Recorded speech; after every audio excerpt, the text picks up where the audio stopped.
Salam. Selamat pagi untuk kita semua, salam sejahtera. Pertama-tama kita patut memberikan syukur kita kepada Tuhan untuk kasih dan penyertaannya kita masih ada sampai saat ini. Terima kasih untuk kehadiran Bapak Ibu semua dalam ruangan ini. Maksud dan tujuan kita ada di sini untuk kita sama-sama mengikuti apa yang akan disampaikan oleh kawan guru kita, Pak Didi, yang merupakan calon guru penggerak angkatan 9, angkatan 8. Minta maaf kan terbawa saya, jadi angkatan 8 untuk tahun 2023 ini. Kita patut berterima kasih karena salah satu guru kita di SMP 4 Komerasi Barat Satap ini lolos calon guru penggerak, di mana calon guru penggerak ini sangat dibutuhkan ke depan untuk proses pembaruan pembelajaran di sekolah ini. Harapan kita semua bahwa ketika lulus penggerak nanti membawa pembaruan dalam kegiatan belajar mengajar, dalam hubungan dengan murid, siswa, dan orang tua.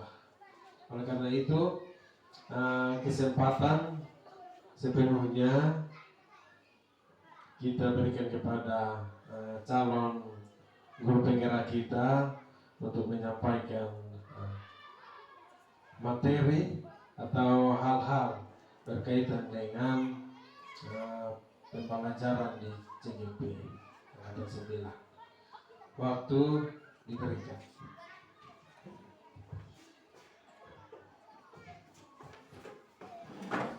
Baik, shalom, selamat pagi untuk kita semua.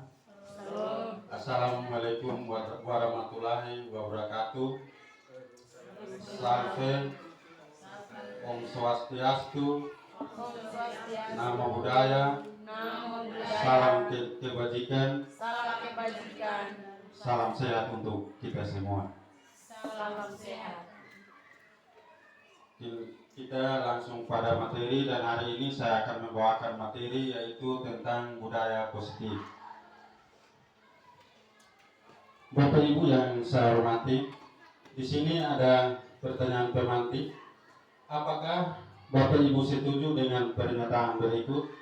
Yang pertama, hukuman dapat mendisiplinkan anak. Yang kedua, pemberian hukuman dengan hal positif seperti membaca atau membersihkan halaman sekolah dapat meningkatkan disiplin anak.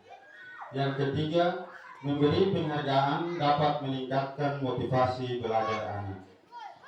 Ini merupakan pertanyaan pemantik untuk kita. Kira-kira Bapak Ibu setuju dengan pernyataan ini?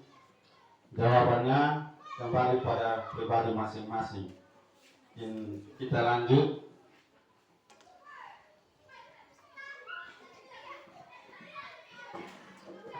Pada poin yang pertama yaitu disiplin positif dan nilai-nilai kebajikan universal.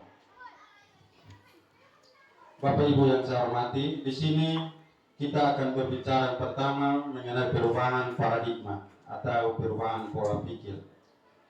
Kegiatan kepalan tangan. Ada A dan B, Anda dan teman Anda. Sobeklah secari kertas kecil, tuliskan benda atau sesuatu yang sangat berharga untuk Anda. Letakkan di salah satu tangan Anda dan genggam benda atau sesuatu tersebut dengan segala daya. Buatlah sebuah kepalan.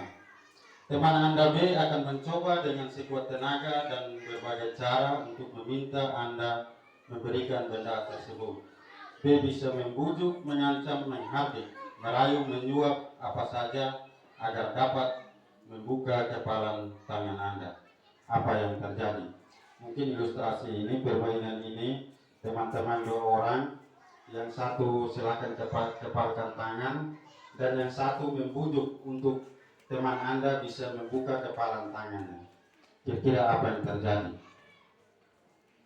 Dari ilustrasi ini, artinya kita dapat menyimpulkan bahwa semua itu kembali pada diri kita, motivasi pada diri kita.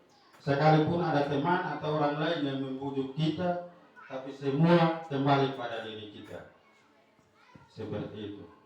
Mungkin kita lanjut. Perubahan paradigma teori kontrol. Selama ini kita beranggapan atau berilusi bahwa guru yang selalu mengontrol murid. Yang kedua, kita selalu beranggapan bahwa kritik dapat membuat orang merasa bersalah, dapat menguatkan karakter. Yang ketiga, kita beranggapan bahwa semua penguatan positif, efektif, dan bermanfaat. Dan yang keempat, kita beranggapan bahwa orang dewasa memiliki hak untuk memaksa. Artinya selama ini kita beranggapan seperti itu. Bapak Ibu yang saya hormati, mari kita perhatikan siapa sesungguhnya yang memiliki hak kontrol. Di sini perbedaan antara stimulus respon dan teori kontrol. Pada stimulus respon, kita mencoba mengubah orang agar berpandangan sama dengan kita. Nah, dalam teori kontrol ini, dia berpandangan bahwa kita berusaha memahami pandangan orang lain tentang dunia. Yang kedua, perilaku buruk dilihat sebagai suatu kesalahan. Artinya ini pandangan stimulus respon. Nah, dalam teori kontrol dia berpandangan bahwa semua perilaku anak itu dia memiliki tujuan. Yang ketiga, orang lain bisa mengontrol saya. Nah, dalam teori kontrol hanya Anda yang bisa mengontrol diri Anda. Yang berikut, saya bisa mengontrol orang lain. Dalam teori kontrol, Anda tidak bisa mengontrol orang lain. Yang berikut, pemaksaan ada pada saat bujukan gagal. Dalam teori kontrol, kolaborasi dan konsensus menciptakan pilihan-pilihan baru. Yang terakhir, model berpikir menang dan kalah. Sedangkan dalam teori kontrol, model berpikir menang-menang. Artinya kita diharapkan untuk menerapkan teori kontrol ini. Seperti itu. Lanjut. Bapak Ibu yang saya hormati, apakah makna disiplin? Disiplin itu berasal dari bahasa Latin, yaitu disciplina, yang artinya belajar. Makna asal dari kata ini berkonotasi dengan disiplin diri, murid-murid Sokrates dan Plato. Disiplin diri membuat orang menggali potensinya menuju sebuah tujuan, apa yang dia hargai. Namun dalam budaya kita, makna kata disiplin telah berubah menjadi sesuatu yang dilakukan seseorang pada orang lain untuk mendapatkan kepatuhan. Kecenderungan umum adalah menghubungkan kata disiplin dengan ketidaknyamanan, bukan dengan apa yang kita hargai atau pencapaian suatu tujuan mulia. Bapak Ibu yang saya hormati, kita langsung pada nilai-nilai kebajikan yang bersifat umum atau universal. Nilai-nilai kebajikan adalah sifat-sifat positif manusia merupakan tujuan mulia yang ingin dicapai oleh setiap individu.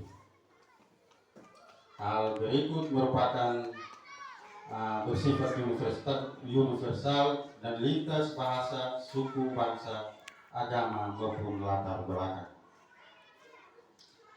Setiap perilaku perbuatan memiliki suatu tujuan. Dengan mengaitkan nilai-nilai kebajikan yang diyakini seseorang, maka motivasi intrinsiknya akan terbangun, sehingga menggerakkan motivasi dari dalam untuk dapat mencapai tujuan yang diinginkan. Nilai-nilai kebajikan yang ingin dicapai oleh setiap anak Indonesia kita kenal dengan profil pelajar Pancasila. yaitu beriman dan bertakwa kepada Tuhan Yang Maha Esa, dan berakhlak mulia, mandiri, bernalar kritis, berkebinekaan global, bergotong royong, dan kreatif. Artinya kurikulum Merdeka ini kita dituntut untuk selalu mewujudkan yang profil pelajar Pancasila itu. Baik, kita lanjut pada poin yang berikut, yaitu teori motivasi, hukuman, dan penghargaan, kemudian restitusi. Dalam kehidupan kita, Bapak Ibu, ada teori motivasi perilaku manusia, yaitu ada dua, dari dalam diri kita dan dari luar diri kita, atau yang biasa disebut motivasi eksternal dan motivasi internal. Nah, motivasi internal yang pertama itu adalah kita untuk menghindari ketidaknyamanan atau hukuman. Contohnya seperti apa yang akan terjadi apabila saya tidak melakukan. Motivasi eksternal yang kedua yaitu untuk mendapatkan imbalan dari orang lain atau institusi. Apa yang akan saya dapatkan apabila saya tidak melakukan? Apabila saya melakukannya. Yang ketiga, motivasi internal atau dari dalam diri kita sendiri, yaitu untuk menghargai diri sendiri. Contohnya seperti saya akan menjadi orang seperti apa apabila saya melakukannya. Artinya motivasi internal, tujuan disiplin positif ini yang diharapkan kepada kita supaya kita bisa terapkan di lingkungan sekolah kita. Bapak Ibu yang saya hormati, merdeka itu menurut Bapak Ki Hajar Dewantara artinya tidak hanya terlepas dari perintah, akan tetapi juga cakap buat memerintah diri sendiri. Lanjut. Nah, apa itu restitusi? Mungkin restitusi ini merupakan hal baru yang baru kita dengar. Tapi dalam kurikulum Merdeka ini kedepannya pasti Bapak Ibu akan lebih mengenal secara mendalam. Restitusi itu adalah proses menciptakan kondisi bagi murid untuk memperbaiki kesalahan mereka, sehingga mereka bisa kembali pada kelompok mereka dengan karakter yang lebih kuat. Restitusi juga merupakan proses kolaboratif yang mengajarkan murid untuk mencari solusi untuk masalah mereka dan membantu murid berpikir tentang orang seperti apa yang mereka ingin menjadi dan bagaimana mereka harus memperlakukan orang lain.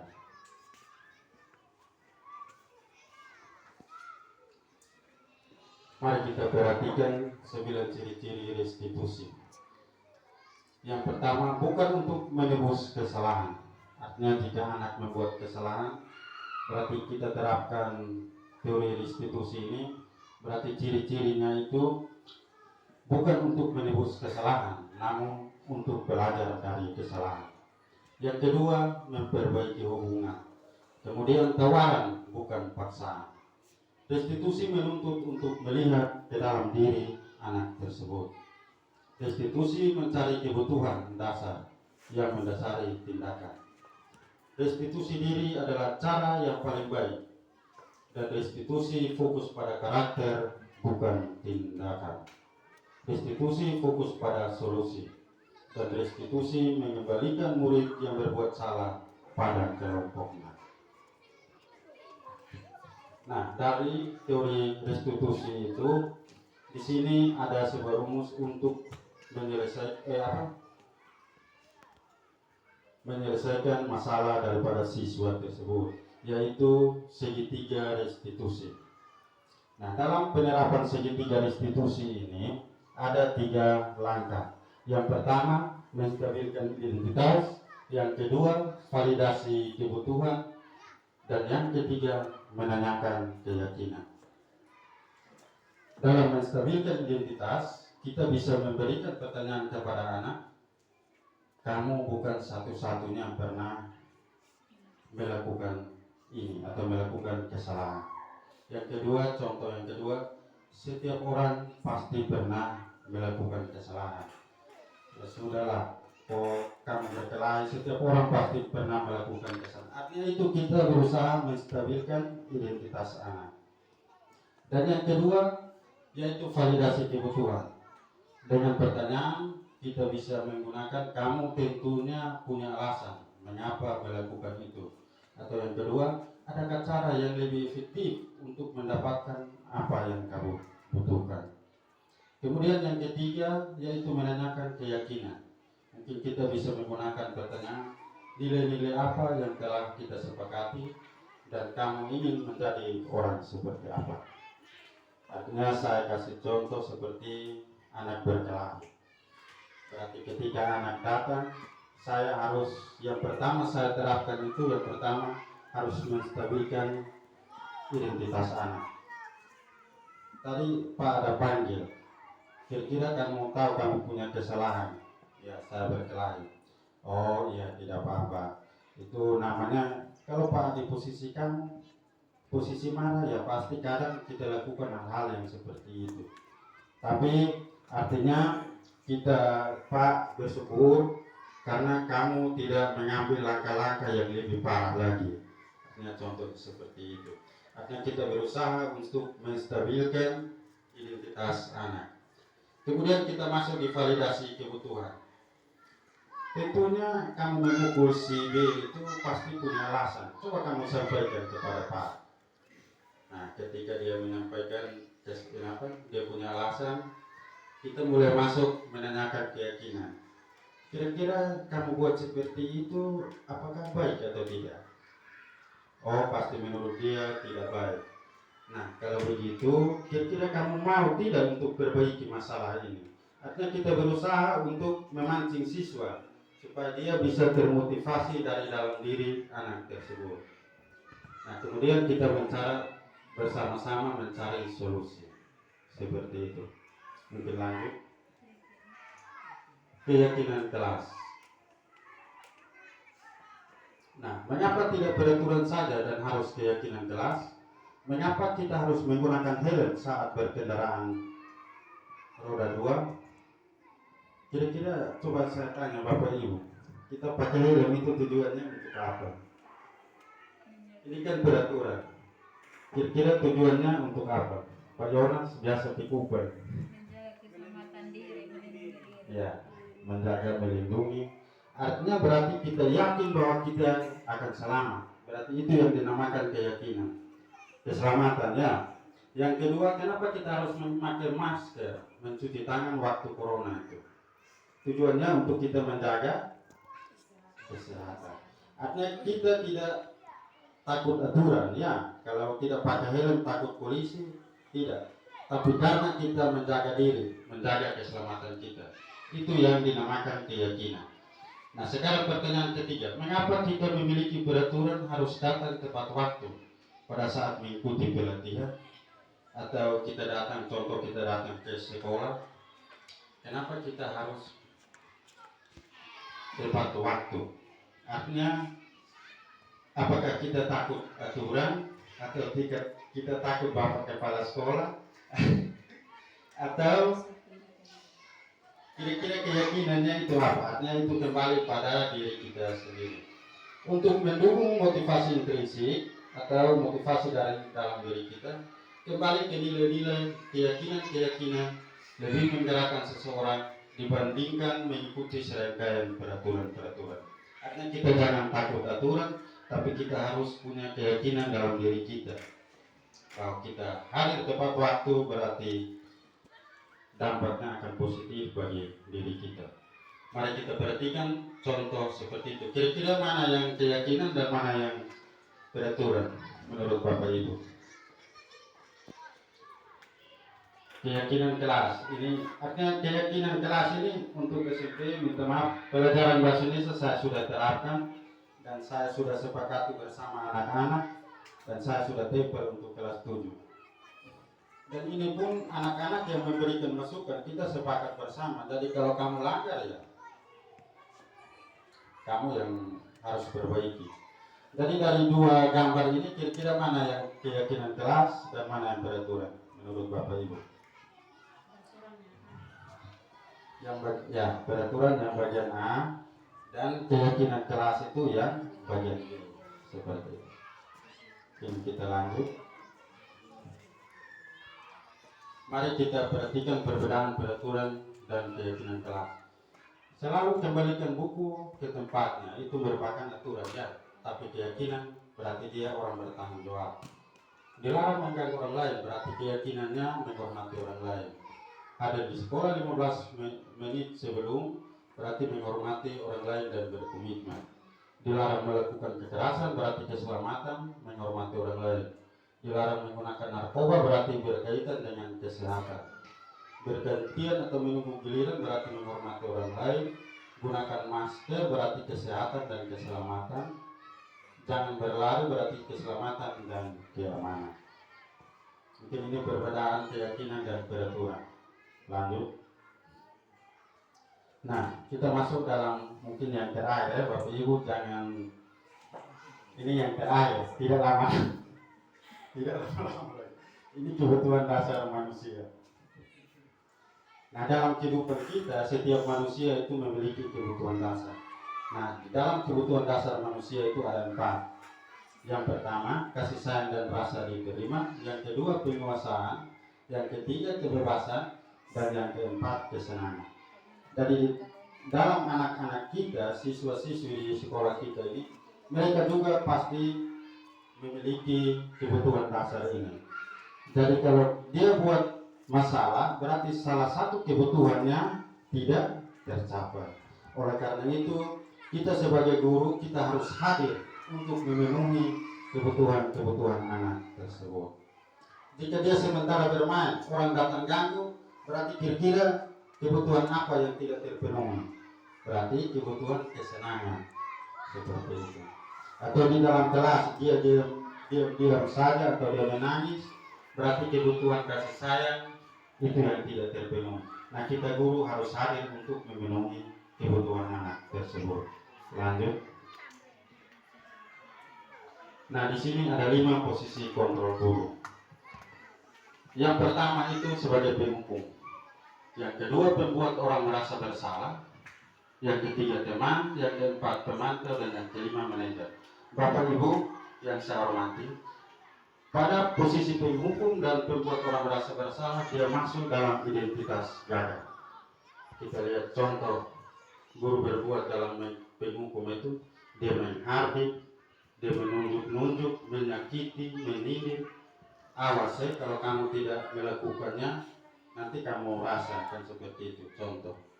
Kemudian pembuat rasa orang bersalah, dia juga masuk dalam identitas gagal. Kalau ketiga dan keempat, teman dan pemantau, dia termasuk identitas berhasil, tapi dia masih termotivasi dari luar diri. Artinya mungkin karena dia takut aturan atau dia takut guru-guru, jadi dia masih termotivasi dari luar. Nah, yang kelima ini adalah manajer, yaitu dia termasuk dalam identitas berhasil dan dia termotivasi dari dalam dirinya. Mari kita perhatikan guru berbuat mengajukan pertanyaan-pertanyaan, kemudian guru berkata apa yang kita yakini, menguatkan pribadi dan dampaknya, mengevaluasi diri dan mencari solusi untuk memperbaiki masalah. Begitu Ibu Dewi. Mungkin lanjut. Nah, di sini ruang kolaborasi. Bapak Ibu, saya minta Bapak Ibu tolong respon sedikit, jangan mengantuk. Bila Anda adalah seorang kepala sekolah, penerapan disiplin seperti apakah yang akan Anda lakukan untuk kasus Anto? Mengapa? Coba kita lanjut pada kasus Anto. Anto dan Dino sedang bermain bersama di lapangan basket dan tiba-tiba terlibat dalam sebuah pertengkaran adu mulut. Dino pun menjadi emosi dan mengadakan kontak fisik, menarik kemeja Anto dengan kasar sampai 3 kancingnya terlepas. Pada saat itu, guru piket langsung melerai mereka dan membawa mereka ke ruang kepala sekolah. Jika Bapak Ibu sebagai kepala sekolah, apa yang Anda lakukan sesuai dengan materi yang tadi? Di mana ada segitiga restitusi itu Mungkin dari teman-teman ada yang mau menjawab, saya berikan kesempatan. Pak Abid silakan. Baik,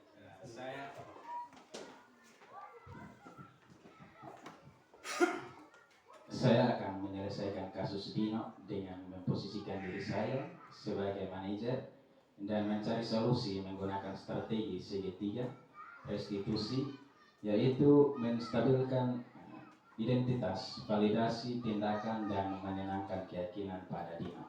Terima kasih, Pak. Baik, terima kasih kepada Pak Abid. Berarti Pak Abid, saya bersyukur karena teman-teman bisa merespon baik materi hari ini.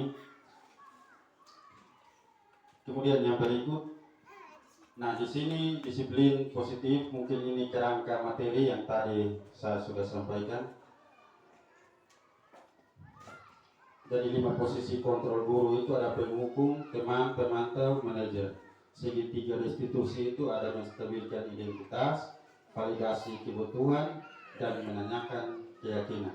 Dari tadi kasus Dino itu Pak Abel menggunakan posisi manajer ya untuk menyelesaikan. Berarti jika Pak Abel menggunakan posisi manajer, berarti Pak Abel harus menggunakan rumus segitiga restitusi, yaitu menstabilkan identitas, validasi kebutuhan, dan menanyakan keyakinan. Baik, terima kasih. Mungkin kita lanjut refleksi. Bagaimana perasaan Bapak Ibu setelah mengikuti sesi materi ini dalam penerapan budaya positif? Apa harapan yang ingin Bapak Ibu lihat berkembang pada murid? Kira-kira harapan Bapak Ibu untuk murid itu seperti apa?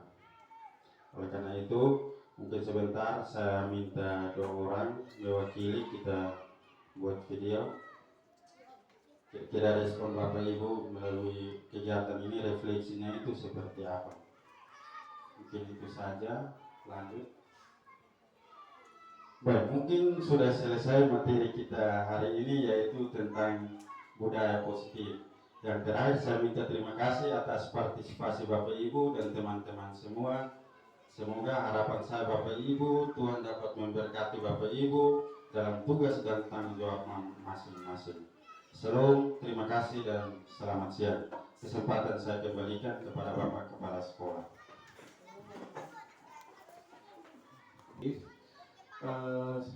Saya melihat bahwa selama ini mungkin kita harus mengubah mindset, pola pikir kita terhadap pembelajaran, terhadap penyelesaian masalah